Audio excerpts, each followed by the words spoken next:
Hey guys, so I was asked to do a video and show you guys how I did the boning pieces that I had made for my Lady Skeletor costume. So here goes.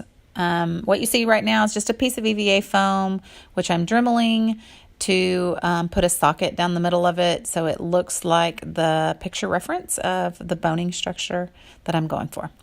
So just nothing new here. Use your Dremel, smooth it out, carve into your foam, get whatever pattern you want.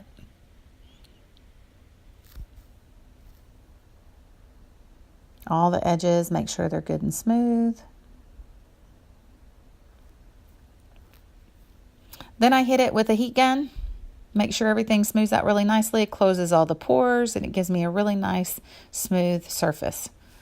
Next, I'll take some Weldwood contact cement. This is my go-to contact cement. Probably don't have to do this step with thermoplastics. I always do, just as a safeguard to make sure everything sticks really nicely.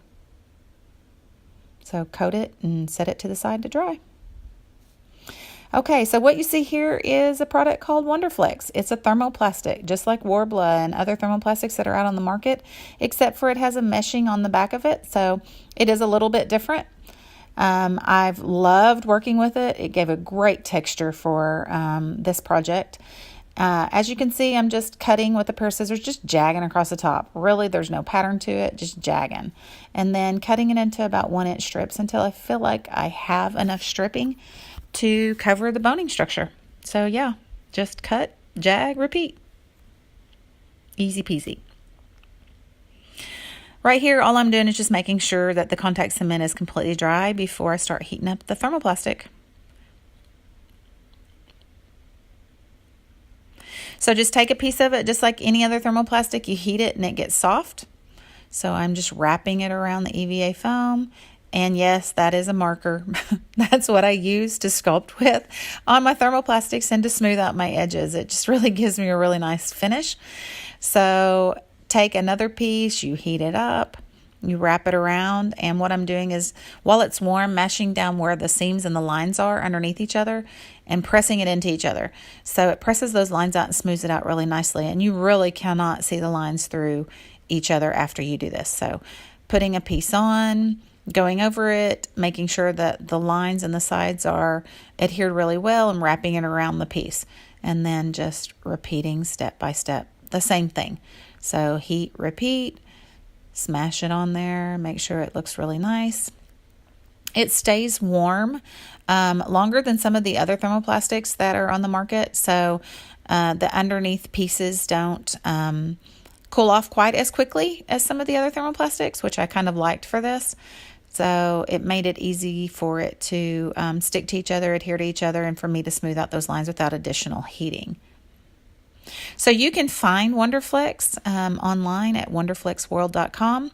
You can follow their Facebook page or make sure you check them out. Honestly, this product has been a lot of fun for me to play with. I like a lot of different thermoplastics for a lot of different reasons, and I use different thermoplastics in different mediums in my costumes.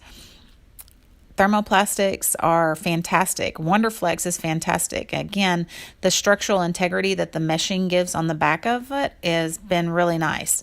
And I really was very pleased with how this product worked for these structures. And almost to the bottom, just adhering the last piece. Well, not the last piece, but almost the last piece. Ran out, so I had to cut me another piece out really quickly. Trim, heat it back up just a little bit to make sure it's nice and warm. Put the last piece on. It's a little big, but just like any other thermoplastics, you can trim it. So just a pair of scissors, trimmed off the edges, smoothed it out really nicely, and there you go. You can see it's very bendable when it's warm. So bend it to the structure that I wanted it to fit.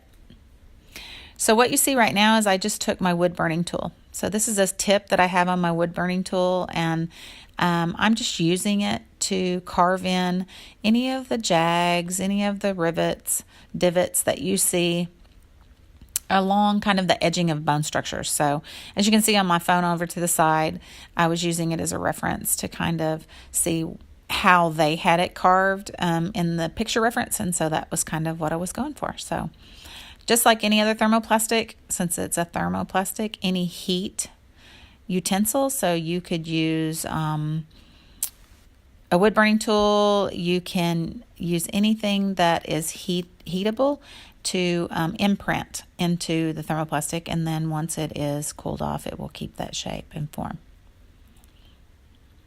So just going along the edges, making sure it looks like the reference photo, and then repeating all the way down the structure. Really not hard. It's kind of satisfying to carve in and do this part of it, because it's where it really comes to life and it really starts looking like what you're wanting it to. And just going along the edges and making sure it looks good. And then I did this 4 different times until I had them completed. And that's it, really. This is the before and after. Hope you enjoyed.